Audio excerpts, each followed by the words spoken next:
नमस्कार दर्शक बंधु सत्यर सन्धान लाइव रे आपण मानकु स्वागत। आसंतु नजर पकेबा कटक जिला महांगा ब्लॉक रो एक खास खबर उपरे।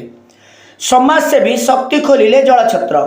वर्तमान सारा राज्य रे तापमात्रा वृद्धि सह प्रबल गुळुगुळी अनुभूत हेउछि।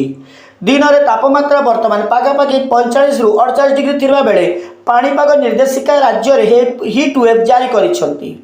दिन 11 रु 3टा पर्यंत श्रमिक मानक पई कार्य बंद रही निर्देश रहितबा बेले स्कूल कॉलेज सब बंद रही किंतु आवश्यक स्थले लोक माने रास्ता जीवाआसवा करने सह विभिन्न कार्य विभिन्न स्थान को जीवाआसवा करुछंती एवं डहडह खरारे पानी टोपे पाई हैरान होउतबा बेले याकु दृष्टि रखी कटक जिला महांगा ब्लॉक भेड़ा ग्राम पंचायत लापटुआ ग्राम युव समाजसेवी तथा प्रकृति बंधु श्री शक्ति प्रसाद महांती कटक जिला महांगा ब्लॉक कुमुड़ा जयपुर छकठार एक जलछत्र खोली बाटोई मानकु दही पानी बंटन कर आत्मसंतोष लाभ करने सह लोकों ठारू प्रशंसा छाउटी काहाटू किसी साहाय्य न नहीं निज कष्टपात रोजगार पैसा संचय कर से यहाँ जनसेवा लगाई से बहुत खुशी थिबा एवं खरारे शोषरे कौन से कार्य जाऊा लोक दही पानी दे से आत्मसंतोष मिलता कथा प्रकाश करिसेंती।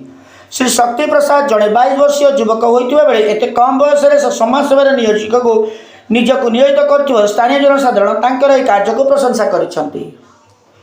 कटक सिटी मिर्जा रिजवान बेग सत्यर सन्धान लाइव।